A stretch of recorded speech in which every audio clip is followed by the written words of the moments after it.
자, 그럼 이제 14페이지 1장부터 이제 강의를 시작하겠습니다. 그래서 여기서 저 제목이 좀 어떻게까지 기상학책하고 좀 다르게 썼는데 뭐냐면 대기현상과 방정식이라고 이렇게 했는데 이게 무슨 왜 이런 거냐 이렇게 할 수가 있겠는데 일단 이제 이 기상학이 수치예보를 떠나서 얘기할 수가 없어요. 그리고 기상학은 어떻든 간에 여러 가지 기상의 분야가 있지만은 못해라 지금 이거 다 배우는 거예요. 예보를 잘하려고 지금 하는 거 아니에요.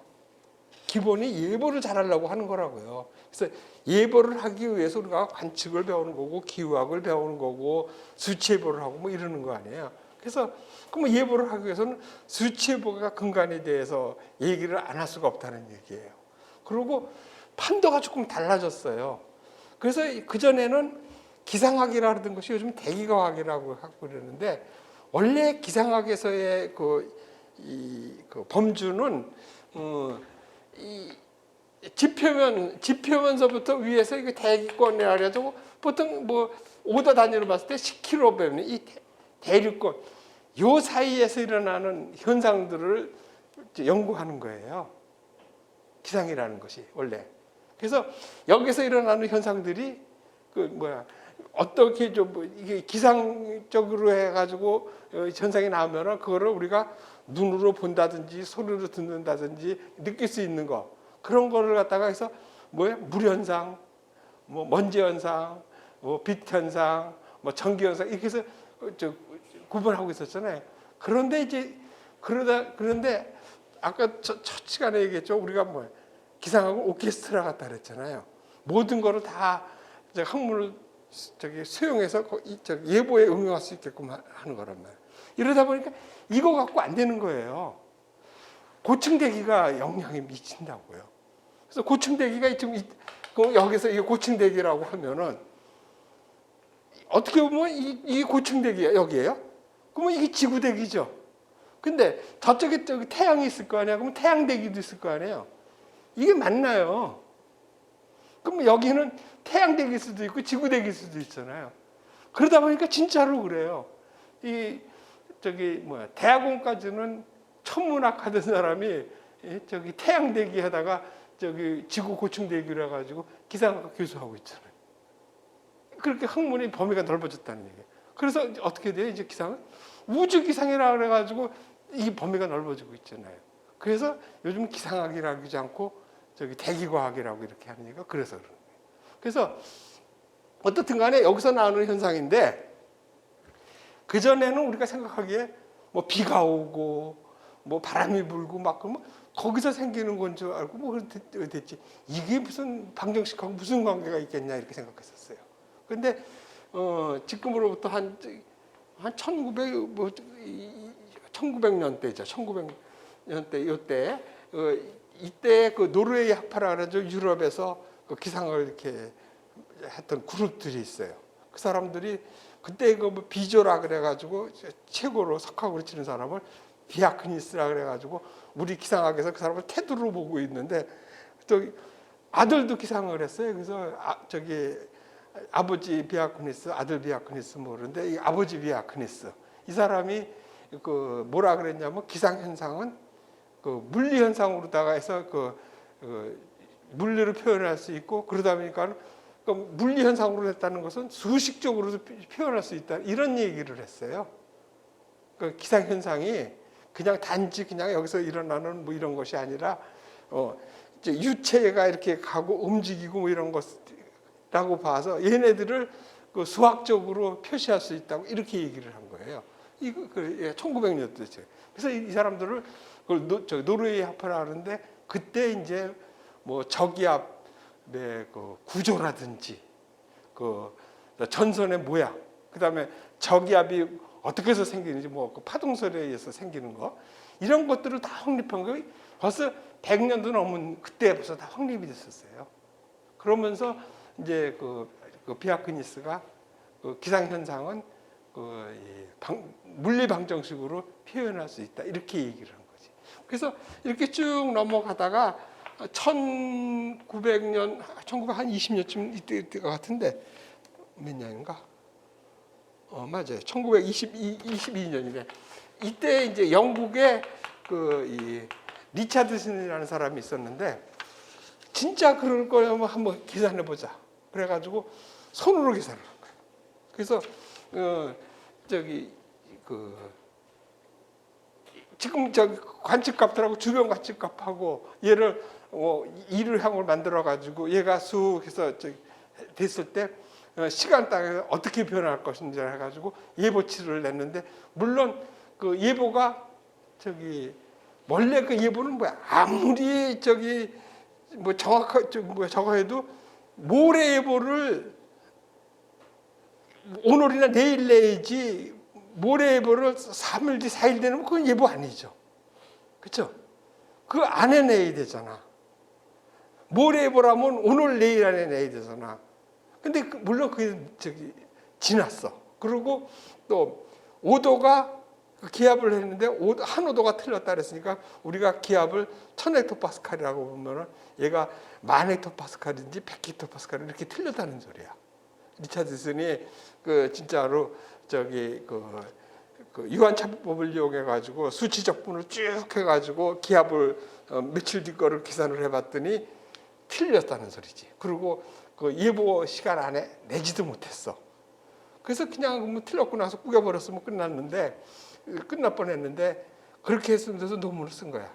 뭐냐면은 자기한테 8,000명의 인원을 주면은 그 사람들이 이렇게 지구처럼 이렇게 둥그런 데서 이렇게 딱 이렇게 앉아가지고 거기서 계산해서 옆으로 넘겨주고 해가지고 지구가 전 지구적으로 이렇게 있으면 그렇게 해서 뭐 자기는 이제 가운데 서가지고 오케스트라 지휘가처럼 해가지고 딱 주면은 계산해가지고 넘겨주고 손으로 계산해주면 8,000명을 주면은 충분히 예보 시간 안에 낼 수 있다고 그렇게 해서 논문을 낸 거예요. 근데 뭐 방법이 없잖아. 증명해 줄 방법이 없고 그 예보하라고 8,000명을 누가 주겠어. 그래서 그냥 해서 넘어갔는데 세상이 달라졌잖아요. 애니악 컴퓨터가 생겼잖아. 그래가지고 1950년대 이때 그 애니악 컴퓨터가 생긴 거예요. 그러니까 직구로 하면 슈퍼컴이라고 볼 수 있지.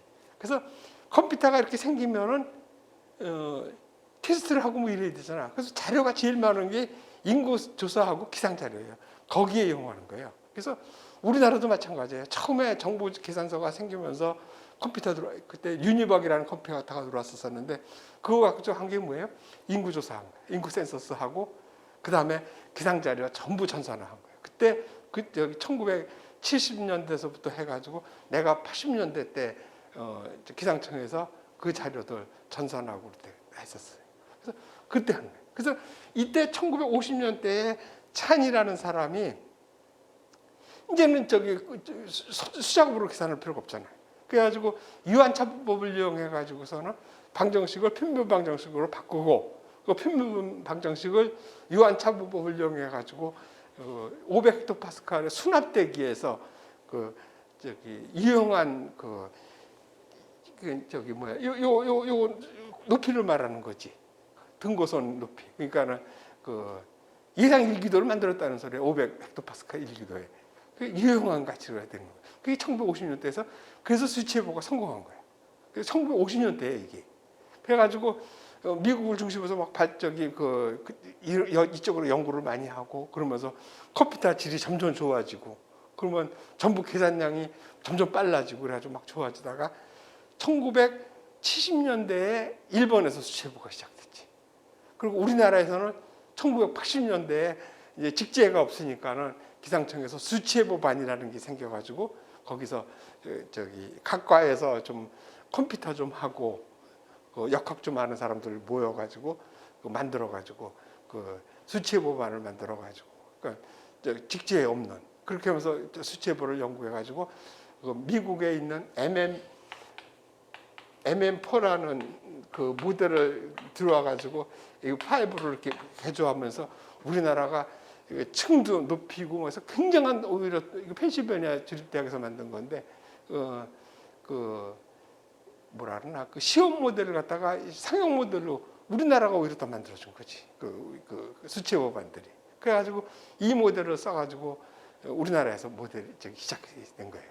그러면서 이제 우리나라에서도 그게 갈증이 배니까는 직제 생기고 예산 주고 슈퍼컴이 들어오고 그래서 그 슈퍼컴이 벌써 5번째가 알았나 그랬죠. 세계에서 제일 좋은 그 크레이 같은 것들이 들어오고 그 나라에서 제일 좋은 컴퓨터는 항상 기상청이 쓰고 있는 거예요.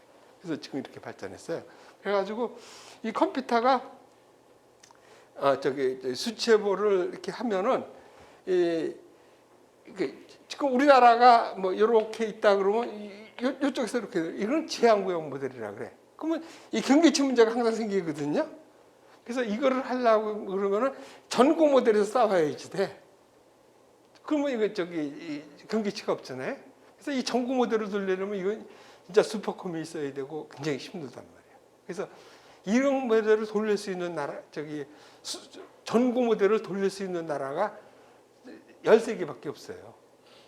그 중에서 고유 모델을 갖고 있는 나라가 8인가 9개밖에 없었는데, 요번에 이제 우리나라에서 그 수치해보 그 한수회라고 한국형 수치해보 그 연구회에서 만들어가지고 킴스라는 모델이 있어. 우리나라가 이제 독자적으로 만든 거지. 그래서 우리 고유 모델을 가져가지고 우리가 9번째인가 10번째 세계에서 그 정도예요. 그래서 이 보시면은 항상 그래요.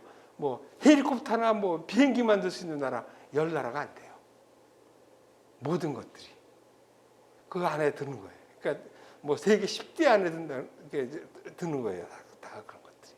그래서 기상현상이 수치해보적으로 풀어서 방정식으로 만들어서 수치해볼 수 있는 근거가 나왔다는 걸 얘기를 지금 이렇게 하는 거예요. 그래서 한번 이렇게 읽어보시면 되는데, 이렇게 하다 보면은 예보가 지금 이제 옛날하고 달리 여기서는 아니니까는 뭐 관천만기 시대, 측기 시대 때, 그다음에 일기도 시대 때 이제 수치해보 시대가 돼가지고 수치해보 시대로 이렇게 넘어가니까는 역학적으로 안 다룰 수가 없잖아요. 그러기 위해서는 수학과 컴퓨터를 해야 되고, 그 전에 벌써 우리가 과학적으로 관측을 하고 해야 되잖아요. 이런 것들을 하려고 그러면 물리, 화학, 생물 이런 것들을 다 해야 된다는 소리예요. 그래서 나온 것이 아까 말했던 오케스트라라고 이렇게 얘기했던 거라는 얘기죠. 그래서 항상 세계에서 1등 하기는 어렵지만은 1등 아닌 사람들이 이렇게 모여서 단체적으로 최고의 오케스트라는 할 수가 있지 않냐 이거죠. 그래서 우리가 기상은 깊이는 없어도 폭넓게 이렇게 알고 그래가지고 하는, 어떻게 보면 접근하기 쉬운.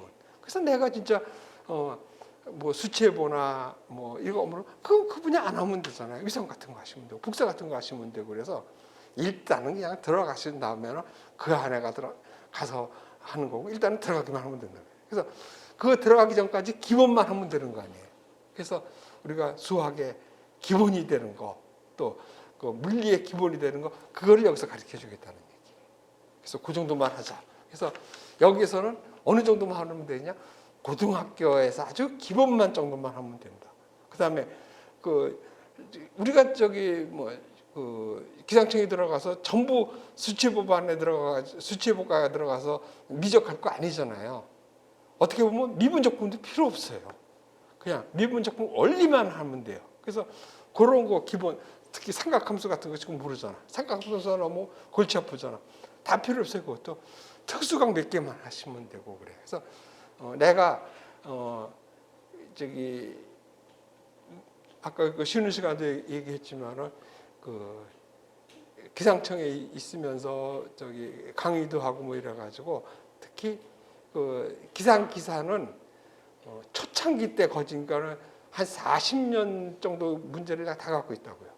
그때부터 관심이 있어가지고 보고 그래서 뭐가 되는지 내가 그리고 기상청에서 체험 시험도 내가 다 보고 있었잖아요. 어떤 식으로 나오고 뭐가 나오는지 내가 다 안 되니까요. 그래서 거기에 나와 수 있는 것들만 다 정리해 놓은 거라고요. 그래서 쓸데없는 거, 어려운 거 하지 마시고, 그거는 그렇다고 해서 그게 기상을 배우는데 필요가 없다는 것이 아니라, 기상청 시험 보는 데는 필요가 없으니까 그런 건 하지 마시고 나올 것만 하면서 그냥 고등학교에 물리, 수학 요게 기본만 해가지고 배우자 이런 뜻이에요. 그래서 그렇게 하겠다는 얘기예요. 그래서 보면은 저기 그다음 쪽으로 보면은 그래서 우리가 이거는 저기 그첫 패라고 봤을 때 최소한의 기초식 고교 수준 이하의 그것만 가지고 가능하다는 얘기고, 그다음에 일기와 기상이라는 얘기가 있는데 이것도 사실은 우리가 이제 시험은 그 일반 기상학하고 그다음에 저기 예보법을 배우지만은 좀 폭넓게 알아들 뭐 기후학이든지 이런 것들은 다 알아들어야 되는데 그것까지 다 할 수는 없으니까는 그냥 개념만 이렇게 알아보자 이거예요. 그래서 일기하고 기상하고는 좀 다르다는 거예요. 일기는 여기서 보면 기후하고 저기 뭐야 일기겠지. 그래서 기후 같은 거는 장기간 쌓여가지고 통계적인 거고, 일기는 그날 날씨가 변하고 이거 변하는 거죠. 그래서 뭐 우리나라 기상은 뭐 사계절이 뚜렷하다 이런 거 말이 안 되지. 기후가 사계절이 뚜렷하다 이렇게 얘기를 해야 되는 거잖아. 그래서 그런 것들이 좀 있구나 해서 이렇게 보시면 되고, 그 다음에는 기상하고 이제 물리학에 대해서 지금 얘기를 하는데, 물론 이 기상이 우리가 관측 같은 거 이런 것이 가장 과학적이고 뭐 그 근거를 가지고 하는 거야. 그래서 측정을 한다든지 뭐 이런 것이 가장 과학적인 분보로 해서 그 수치화시키고 뭐 이러는 건데, 근데 그런 데서 사실은 조금 문제가 있어요. 그래서 아주 저기 예를 한번 들어보면은 이게 이제 실제로 있었던 일이니까 저걸 하는데, 나하고 이 중학교, 고등학교, 대학교까지 이렇게 같이 쭉 가 있어요. 그래서 그 애는 지질을 했어. 대학에서도 지질 전공하고 그래가지고 대학교 졸업하자마자 저기 그 스웨덴 업살라 대학에서 지진 공부하고 그래가지고 여기 저기 자원개발연구소 거기서 지진으로 굉장히 나름 석학이고 뭐 이런데, 그 친하고 내가 기상청에 있고 그러니까는 저기 기상청에 와가지고서는 그래서 뭐 백엽성도 보고 뭐 이러다가 보니까 지네들 뭐 지진계 특히 뭐 이 광대역 지진계 큰 이런 것들은 굉장히 정밀하게 조사하고 막 이런 관측하고 막 그러거든요. 아주 미세한 값을 측정해야 되니까. 그래서 그래가지고 지구가 수축했는지 늘었는지 뭐 이런 거 연구하고 막 이러는 거라고. 그러니까 그런 거 보다가 기상청에 와서 우량계 보고 뭐 이런 거 보니까 나한테 하는 소리가, 야 이따위로 관측하니까는 이제 기상이 안 맞는 거 아니냐고 그러더라고. 그럼 내가 뭐라 그러겠어? 그건 아니라는 거예요. 우리 기상에는 규모라는 게 있어요. 그래서 그런 소리 했을 때 반박할 수가 있어야 된다는 소리야. 우리가 규모 문제가 있다는 소리야. 그 무슨 소리냐면은, 자, 정밀하게 측정하는 게 좋은 건 맞아요. 자, 그런데 지금 저기 쌀을 지금 우리가 한 달 먹을 거를 쌀을 사야 돼. 그러면은 저기 뭐야 한 가마 두 가마 사야 되잖아. 그러면 그거를 사는데 아주 정밀하게 재겠다 그래가지고 금재는 저울 갖고 와서 재겠냔 말이야. 안 해잖아요. 그런 거 질 때는 어떻게 돼요? 그냥 옛날에 어깨에다 메고 있으면서 이렇게 확 재가지고 되는 거 아니에요. 그렇게 해가지고 한 가정이 뭐 쌀을 몇 가마 먹으니까 우리나라 인구가 몇이니까는 그래가지고 몇 곱해가지고 1년에 쌀을 우리나라에서 얼마를 생산하면 되는지 이렇게 계산하는 게 맞는 거지. 그거를 금다는 저울 가지고서 한 끼를 먹는 거를 정확히 재가지고 뭐 0. 몇 g까지 돼가지고 해서 어느 게 더 정확할 것 같아요? 아니라는 얘기란 말이야. 규모 문제가 있어요. 그래서 그러다 보면 이제 뒤에 가서 유효 숫자든지 뭐 이런 것들이 나와야 되거든요. 그래서 우리가 저기 물리학의 기초를 두지만은 거기에 가장 큰 거는 규모적인 문제가 있다는 소리예요. 정확하게 재는 것도 있지만은 그게 저기 오히려 정밀한 것이 오히려 작은 것이 막 쌓이면 계산 불안정을 이렇게 해가지고 우리가 컴퓨터에서도 그 큰 값이 오차가 생기고 막 그러잖아요. 그거하고 똑같다는 소리야. 규모에 맞게 해야 된다는 소리야. 그래서 이제 우리가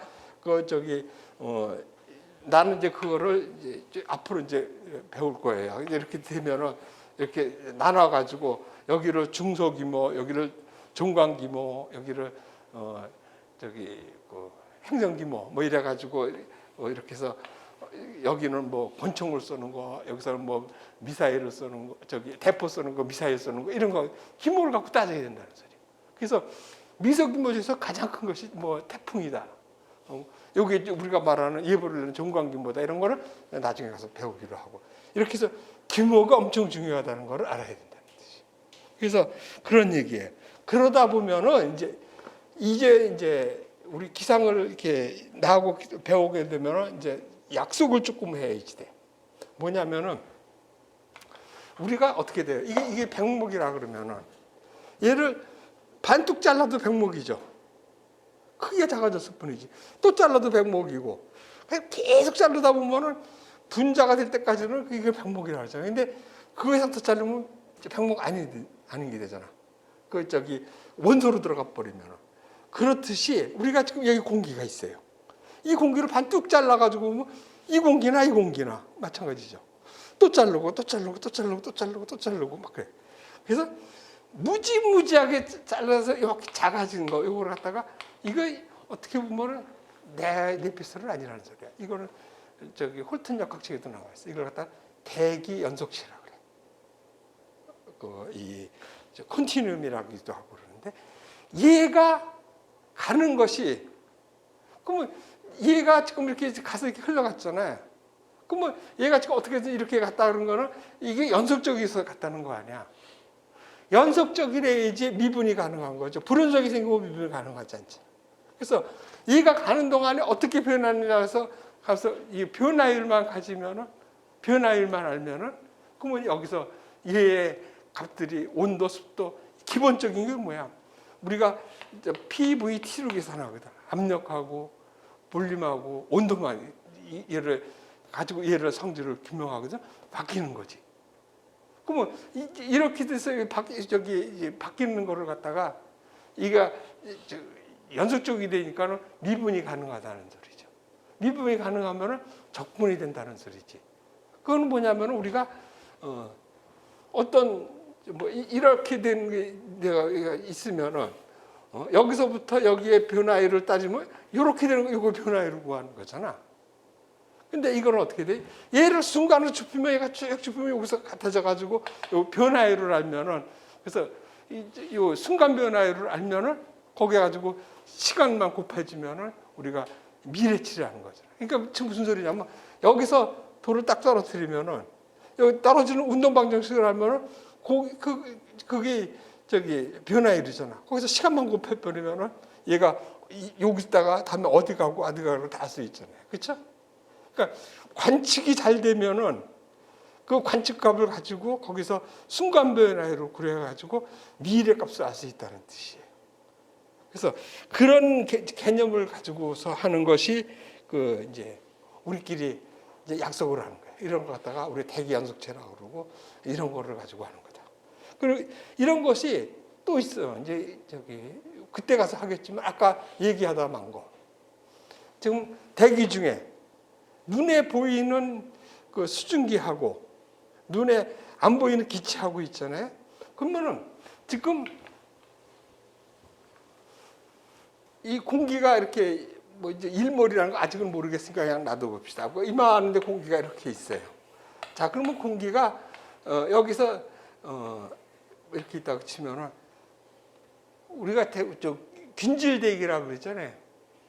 그래서 저기 뭐 5분의 4가 질소고 5분의 1이 산소고 그다음에 쭉 해서 뭐 이산화탄소 쭉 이렇게 있잖아요. 이런 것들은 기체들이라고요. 여기에 수증기도 기체로 상태로 있는 거죠. 그래서 이 안에 다 기체 상태로 들어 있는 거예요. 그런데 다른 데서는 그러니까 얘를 갖다가 그러면 얘가 지금 일기압이라고 합시다. 여기 이 개념을 조금 이제 알아둬야 돼요. 이걸 일기압이라고 합시다. 그래서 일기압이라는 건 뭐냐면은 여기를 좀 크게 그려야 되겠다. 이렇게 해서 얘가 질소의 압력, 산소의 압력, 다음에 다른 거의 압력, 수증기 압력까지 다 합쳐서 얘가 일기압이 전압이 된 거야. 됐어요? 그래서 지금 우리가 여기 지금 이게 딱 쟀더니 우연히 쟀더니 여기 딱 일기압이라고 치십시다. 그러면 이 안에 수증기가 들어있을 거 아니에요. 그럼 수증기 압까지 포함돼 가지고 다 빼서 일기압이 됐다는 소리야. 그래서 이거 달턴의 분압 법칙이라 그러잖아. 각 기체의 부분압을 합치면은 전압이 된다는 소리야. 그런데 문제는 여기 좀 요 수증기가 있어. 다른 거는 질소나 산소 얘네들은 무지무지하게 압력을 가하지 않으면은 액체가 안 돼. 그 다음에 온도를 엄청 낮추며야지 기체가 되는 거죠. 액체가 되고, 다음에 더 하면 고체가 되는 거죠.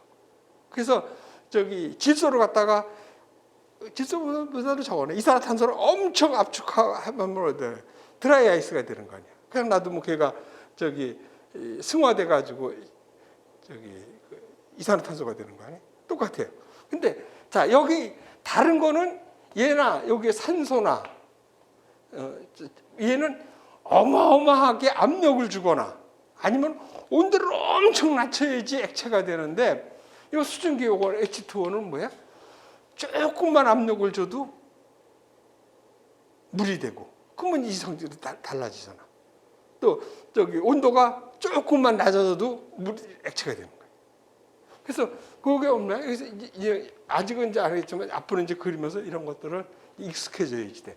그래서 이렇게 됐을 때 요거 안에 이거 삼중점일 때 6.11 헥토파스칼이야. 얘 분압이 6.11 헥토파스칼이 되면 넘어가면은 얘가 기체를 못 잊는다는 소리야. 뭐가 돼? 액체가 되는 거라고. 여기서 빠져나와야 되는 거예요. 그래서 이런 걸 갖다가 한계 압력이라 그래. 그다음에 온도가 몇 도까지만 내려가면 얘가 액체가 되는 거야. 이거 한계 온도라 그런다고.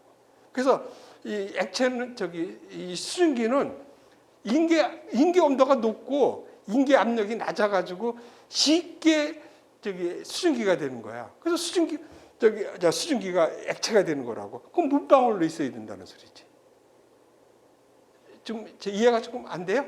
그러면 지금 넘어가도 좋아요. 우리 이제 연력학 할 때 또 하면은 돼. 이거 20번 이상 할 거니까 대충 알아들으면 되는 거예요. 자, 그러면 얘가 되는데, 그래서 얘가 되면 어떻게 돼? 물방울로 나와서 이거 물방울 상태로 있어야 된다는 소리야. 그래서 이 상태에 제대로 들어갈 수 있는 걸 갖다가 포화수증기압이라고 그러는 거예요. 포화수증기압. 그리고 실제 여기 들어있는 것을 갖다가 관측해서 나온 거, 그건 수증기압이라고 그래요. 근데 수증기압이 이만큼 있는데 온도가 낮아지면은 그 포화수증기압이 줄어드는 거야. 들어갈 수 있는 그릇이. 그래서 이걸 갖다가 우리가 그릇이라 하자 그러는 거야. 이제 이거는 우리끼리 약속이지. 어디 가서 공기 중에 그릇이 있는데 이따위 소리 하면은 우스운 거지. 이제 우리끼리는 그렇게 하단 말이야. 공기 중에는 뭐가 있어? 수증기를 담는 그릇이 있다는 소리야. 근데 이 그릇에 넘치면은 물방울이 된다는 소리야. 그러니까 제대로 갖고 있을 때가 포화됐다 그러는 거야. 수증기 상태로 제대로 갖고 있는 거지. 그 다음에 얘가 반밖에 안 들어갔다. 그러면은 제대로 들어갈 수 있는 게 10이 들어가는데 지금 들어있는 게 5가 들어있다면 50%가 들어있는 거죠. 아, 상대수도 50% 그러는 거예요. 조금 뭔가 좀 잡히는 것 같으죠? 그래서 이거를 완전히 이해 못해도 좋아요. 그러면 이제 이거를 이제 20번 이상 할 거니까 그때 되면 이제 확실히 알게 돼. 이거가 해결이 되지 않으면은 연력학을 못 들어가. 그래서 이거를 우리끼리 약속하자는 거야. 공기 속에는 뭐가 있어요? 그릇이 있어요. 자, 근데 그 그릇은 뭐를 담는 거예요? 수증기를 담는 그릇이에요. 수증기가 눈에 뵌다 그랬어요? 안 뵌다 그랬어요? 눈에 뵈면 액체라 그랬잖아. 수증기는 기체라서 안 뵌다 그랬죠. 그러니까 기체를 담는, 눈에 안 보이는 기체를 담는 그릇이니까 눈에 뵈요, 안 뵈요? 안 뵈잖아. 그릇 안 뵈잖아. 그렇죠? 그래가지고 눈에 안 보이는 그릇이 이렇게 있는데 여기에 수증기가 꽉 찼어. 포화가 된 거지, 100%로. 근데 얘가 더 많이 수증기가 들어오면 이 넘치잖아. 넘치는 바깥에 나서 물방울이 돼서 눈에 보이는 물방울이 되는 거예요. 이걸 갖다가 응결했다 그러는 거지. 자, 근데 그러니까 이제 됐어요. 자, 공기 중에는 눈에 안 보이는 그릇이 있어요. 근데 그 그릇은 뭐예요? 온도가 높으면 그릇이 커지고 온도가 낮으면 그릇이 작아집니다. 자, 그래서 지금 만약에 30도일 때 요만해서 요만큼 차 있어. 그때 30도일 때 그릇이 30g이었었는데 여기 지금 15g이 들어있어. 됐죠? 그렇잖아. 눈에 안 보이는 그릇 안에 반 차 있어요. 눈에 안 보이죠? 그때는 우리가 저기 상대 수도를 몇 퍼센트라고 그런다고요? 들어갈 수 있는 거 저기 뭐 수증기압 ES분의 2 곱하기 100 해가지고 여기가 ES가 이거 그람으로 했으니까 혼합비를 합시다. 이건 아직은 몰라도 돼요. 혼합비가 뭔지 수증기가 아직 안 배웠으니까 모를 거야. 그냥 대충 이제 뭔지는 알겠죠. 이게 그릇의 크기라고 이게 들어있는 거라 그랬잖아요. 그래서 얘가 들어있는 것이 그릇의 크기는 30g인데 들어있는 게 15g이야. 그러면 얼마예요? 50%죠. 상대수포 50%라고 그러는 거예요. 자, 그런데 이 그릇은 어떻게 된다 그랬어요? 온도가 낮아지면 그릇이 작아진다 그랬죠. 온도가 10도로 낮아지면 이 그릇이 이렇게 작아지는 거예요. 그러면 얘는 그대로 15g이 그대로 있는데 얘가 20g이 됐다. 온도가 낮아져서. 그러면 저기 상대수도가 높아지는 거죠. 그러다가 얘도 똑같이 15g이 됐어. 그때가 포화 온도예요. 그걸 노점 온도라고 그러는 거예요. 지금 감이 안 잡혀도 좋아요. 그런 거 있구나 하면 돼. 이런 거를 나하고 약속하자는 거야. 뭐라고요? 이거를 어디 가서 공기 속에 그릇이 있다 그러고 미친놈 소리 듣잖아. 우리끼리만 얘기하는 거야. 그렇죠?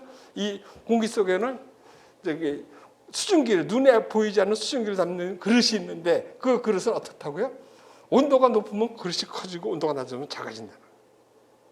그래서 0도씨일 때 6.1g이라는 소리예요. 그래서 이거 저기 포화 수증기압의 저기 그 그래프예요. 이런 것들은 이제 그래프로 외우면 이제 편하는 거지. 그래서 이런 것들 외우는 방법을 다 가르쳐 주겠다는 뜻이에요. 그래서 그런 식으로 공부하면 된다는 거예요. 그러니까 지금 몰라도 되고 아 그런 것이 있구나 하면 되고 이거를 20번 이상 가르쳐 들어가지고 20번 이상 들었는데도 모르면 그건 안 되죠. 그렇죠? 그러니까 이 우리 강의의 특징이 그거예요. 한 소리 또 하고 한 소리 또 해가지고 그게 모시백해가지고 알아들으면 되는 거예요. 그래서 그렇게 하는 거예요. 그래서 우리가 이제 이런 것들은 이제 약속하자. 대기에는 대기 연습차라 그래가지고 그냥 아주 조그만 이런 것들을 이거 쭉 연결이 돼 있다고 보는 거지. 그래서 걔가 연적체가 됐으니까 미분명이 가능한 거다. 그래서 우리가 수치해보가 가능하다. 이렇게 얘기를 하면 되는 거고 이거는 이제 운동학 할 때 다시 하면 다시 무슨 개념인지 이제 개념을 잡는 게 더 중요한 거니까 지금은 아 그런 것이 있구나만 알면 되는 거예요. 그렇죠? 그렇게 해서 되고 그 다음에는 측정 자료 같은 거 이렇게 보면은 이제 기본적인 것이 그 대기압인데 이 기압이 조금 문제가 있지. 기압을 측정을 하는데 자 기압은 뭐냐면은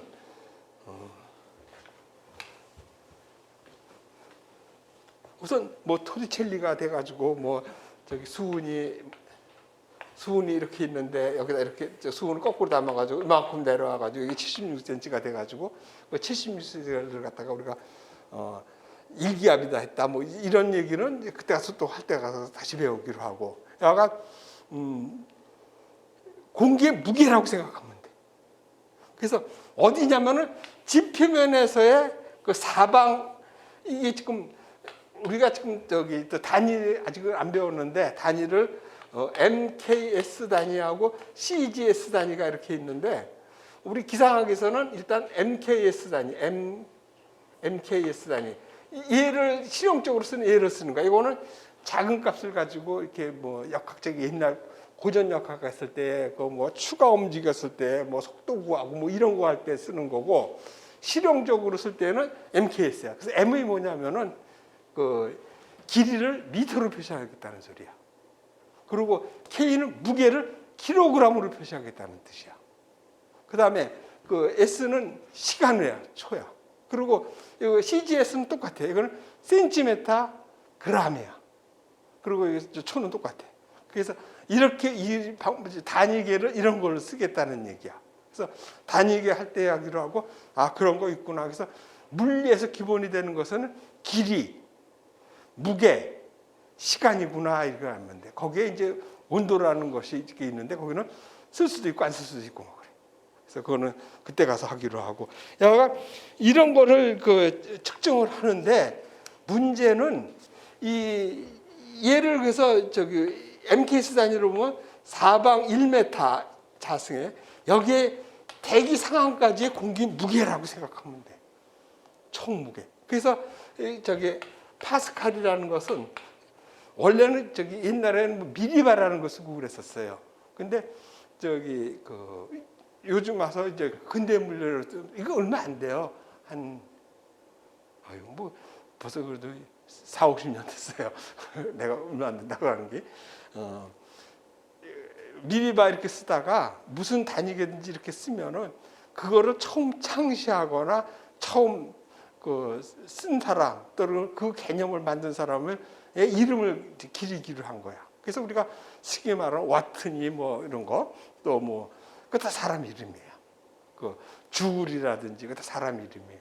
그래서 압력의 단위는 그 파스칼이 그 수학자 파스칼이 압력에 대한 개념을 많이 했어요. 그래서 저기 풍선에다가 이렇게 놓고 이렇게 구멍을 뚫으면 똑같은 게 나간다는 거 이런 것들이 파스칼이 정리고 막 그래요. 그래서 파스칼이 압력에 대해서 그 미리바를 파스칼로 정의를 한 거거든요. 그래서 이 파스칼은 뭐냐면은 그 이 사방 그 1m에 몇 뉴턴이 작용했느냐. 뉴턴 또 하려면 또 힘들지. 그것도 이거를 하려면 또 저기 뭐야 일 저기 뭐 힘 이런 거 정리하는 거 나중에 가서 다 해줄 거예요. 그래서 지금은 그냥 들으면서 그냥 줄거리만 놓치지 않고 가면 돼요. 그래서 지금 그러려니 하시라고. 그래서 이렇게 해서 보는 거예요. 그래서 여기에 누르고 있는 힘을 갖다가 이제 압력이라고 그래요.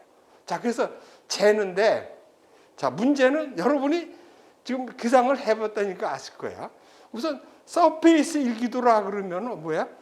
이 서페이스 일기도 여기 서페이스 일기도가 이렇게 있어. 여기 우리나라가 있고요. 여기를 찍든 여기를 찍든 어느 점을 찍든지 해발 고도가 얼마야? 0m지. 0m에서 압력이 얼마인가를 비교해 보는 거야. 그러면 그 다음에 상층 일기도를 이렇게 보면은 고층 일기도를 보면은 여기가 0m라면 2000m 일기도, 3000m 일기도, 4000m 일기도 그거 썼으면 편할 것 같잖아. 그런 얘기 들어보셨어요? 못 들어봤지. 850헥토파스칼, 500헥토파스칼 이렇게 등한면 일기도로 쓰고 있다고요. 그럼 왜 그래요? 지금 그걸 쓰고 있는 건 편하니까 쓰는 거야. 지금 이 시대에. 불편하면 중간에 버리는 거예요. 그리고 편하면 계속 쓰고 있는 거라고요. 그 중에서 이제 이게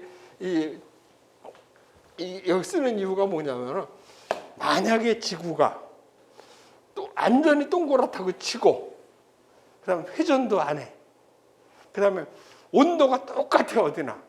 그러면은 여기가 바닥이 제일 기압이 높으면서 어디나 똑같겠지. 회전도 안 하고 온도도 똑같고 뭐 그렇다 그러면은. 그렇죠? 그래서 여기 바닥이 우연히 여기가 1기압이라 그래. 그다음에 한 1000m, 1500m 올라갔더니 850 똑같겠지. 이렇게 될 거라고요. 그렇죠? 자, 그래서 이제 보면은 우리가 평평하다고 하는 개념이 좀 얘기가 또 다르다는 소리야. 이것도 또 사고를 뒤집어야 된다는 소리야. 우리가 평평하다고 뭔가 진짜 평평하냔 말이야. 생각보다 이때 되는 지구가 조그매요. 동그랗다는 소리야. 그래서 지구가 이렇게 있으면은 여기서 레이더 공부할 때 해봤겠죠. 여기서 직선으로 레이더를 쏘면 어떻게 돼요? 갈수록 이게 멀어지잖아. 근데 우리가 지금 지구가 둥그렇다고 생각하는 사람 한 사람도 없잖아. 지표면이 평평하다고 생각하고 있잖아. 그러니까 얘를 그릴 때 어떻게 돼? 지표면이 평평하고 레이더 빔이 갈수록 이렇게 올라가는 것처럼 표시하고 있지. 이게 편하잖아. 그래서 이렇게 쓰고 있다고. 사실은 이거는 여러분한테 이해를 돕기 위해서 이렇게 그린 거지. 진짜는 이거지. 맞아요? 자, 그다음에 지금 여기 우리가 땅에서 여기 이렇게 있는데 여기 1000m, 여기 1000m에서 줄이 쫙 꺼서 이렇게 되면 지표에서 이렇게 해서 1000m에서 평평하구나 그래. 맞죠? 이게 진짜냔 말이야.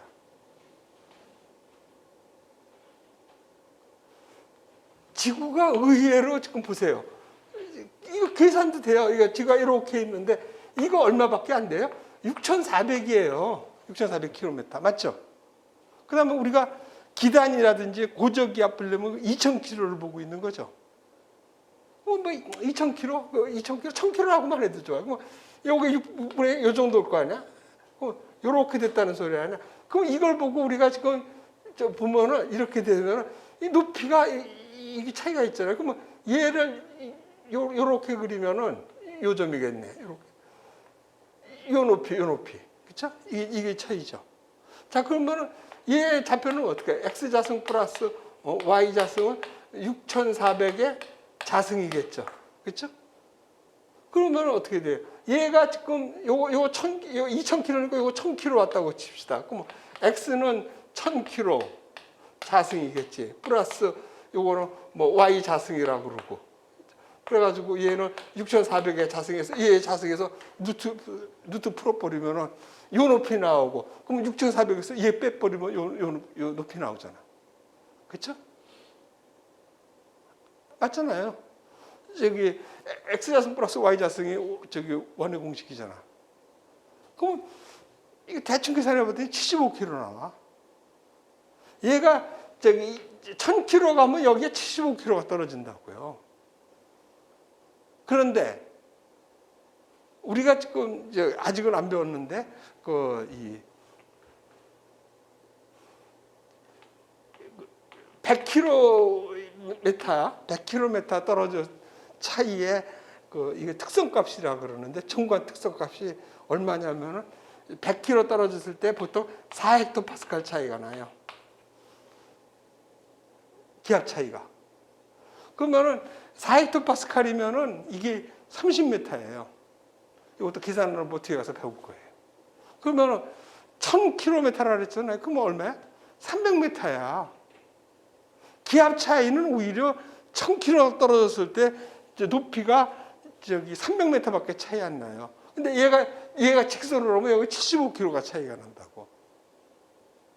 어느 게 더 평평해요? 기압만 해도 평평해요. 근데 보통 우리가 어떻게 그래요? 기압 이렇게 놓고서는 이렇게 뭐 이런 식으로 그리지. 여기 이거를 서페이스라고 그러고 이거 뭐 500헥토파스칼, 뭐 300헥토파스칼 이렇게 비스듬히 그리고 있지. 아니죠. 사실은 얘가 되고 지표가 이렇게 얘가 굽어져 있는 거지. 보시라고요. 이런 것들을 알고 계셔야 된다는 소리예요. 그리고 당연한 거죠. 이거 왜 그렇게 아까 얘기했잖아요.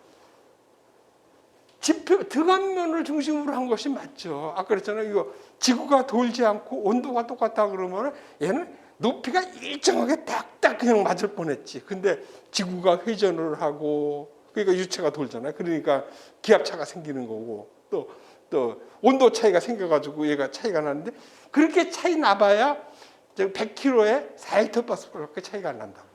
그러니까 1000km에 저기 40헥토파스칼이면 300m밖에 차이가 안 난다는 소리죠. 근데 얘는 어떻게 돼 있어요? 그러니까는 등압면 좌표를 쓰는 게 맞다는 소리죠. 그래서 등압면 좌표기에 또 2.해가지고 6개가 뚝 나오죠. 그것도 외우는 방법이 또 있으니까 그때 가서 공부하기로 하고 이렇다는 거를 지금 미리 알고 들어가자는 소리예요. 그러니까 지금 기초기상학에서는 뭐 확실히 배우고 계산하고 이것보다는 개념을 잡고 우리가 생각했던 거 이거 아니구나. 이거는